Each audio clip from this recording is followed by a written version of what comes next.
நான் ஓப்பனாக சொல்கிறேன். அவ்வளோ உறுதியாக திமுக பேசுனா அதுக்கு பணம் தான் மிகப்பெரிய காரணம். இப்போவே அவங்க பணத்தை இறக்கிட்டாங்க. எதிர்கட்சிகளாவது அவங்க களத்தில் இறங்குறாங்க. நீங்கள் தப்போ சரியோ, சீமான் பேர் ரோடில் நிற்கிறாரு. எடப்பாடி பழனிசாமியா ஏற்கனவே ஒரு ரவுண்டு ஃபுல்லாக முடிச்சாரு, இப்போ செகண்ட் ரவுண்டு போறாரு, மக்களை மீட் பண்ணிக்கிட்டே இருக்கிறாரு. ஏய் கூட்டணி பலம், அந்த பலம், இந்த பலம் போங்கடா. எவன் கட்சியை விட்டு போனா என்ன, எவன் இருந்தா, அதாவது கட்சி இந்த நோக்கத்தான் பயணிக்க போது. திமுகவை எதிர்க்கிறவங்க யார் இருந்தாலும் என் கூட வான்னு சொல்லியாச்சா, அத்தோட ஒரு மேலே முடிஞ்சு வேலையை பார்த்துட்டு போயிட்டே இருக்கிறான். அது என்னன்னா தன் மீதான நம்பிக்கை, கட்சியின் மீதான நம்பிக்கை. அவங்களும் இன்டாக்டாக ஒர்க் பண்ண ஆரம்பிச்சு போயிட்டு இருக்காங்க. இதுக்கப்புறம் கூட்டணியில் சேர்றவங்க சேராதவங்களோ அதை பார்க்க போகிறோம். அன்புமணியா போயிட்டு இருக்கிறாரு, நயனார் நாகேந்திரனா போயிட்டு இருக்கிறாரு, சீமானா போயிட்டு இருக்கிறாரு, விஜயா அப்பப்போ தலையை காமிச்சிட்டு உள்ள போய் உட்காந்துக்கிறாரு. ஆனால் இவங்க எல்லாருமே டுவர்ட்ஸ் பீப்புள் தானே போகிறாங்க. நீங்கள் ஏன் டுவர்ட்ஸ் பீப்புள் நோக்கி போகலை?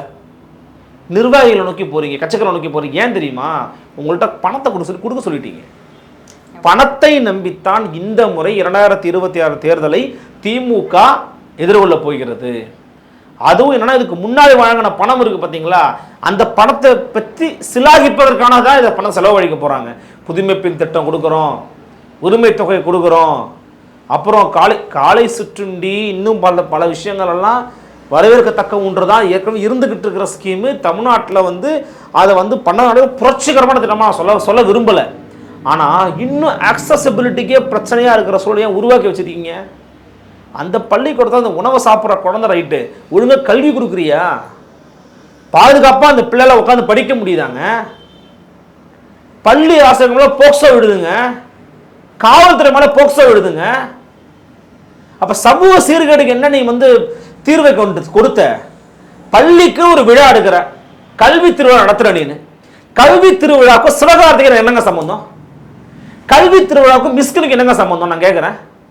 இவங்களுக்கும் திருவிழா 1% சம்பந்தம் இருக்கா? உனக்கு வெட்டியா உனக்கு விஜய் கூட சண்டை போறதுக்கு நீ சிவகார்த்திகேயனை கூட்டு வச்சு விழா நடத்திக்கிட்டு இருக்க, வலுவூர் கொடுத்த வாடகை கொடுத்துக்கிட்டு இருக்க. நீ உங்க திரை சண்டையும் உங்களுடைய மற்ற சண்டையும் அப்புறம் வச்சுக்கோங்க ஐயா.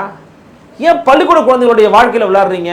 ஏன் அந்த நிகழ்ச்சிக்கு ஒரு இஸ்ரோ சிவனை கூப்பிடக்கூடாது, ஒரு மயில்சா மன்னாதிரை கூப்பிடக்கூடாது, ஒரு ரோபோட்டிக் சயின்டிஸ்ட் கென்னி அன்புராஜை கூப்பிடக்கூடாது? ஏன் இவங்களாம் கிடையாது? உங்க கண்ணில் தெரியவே தெரியலையா?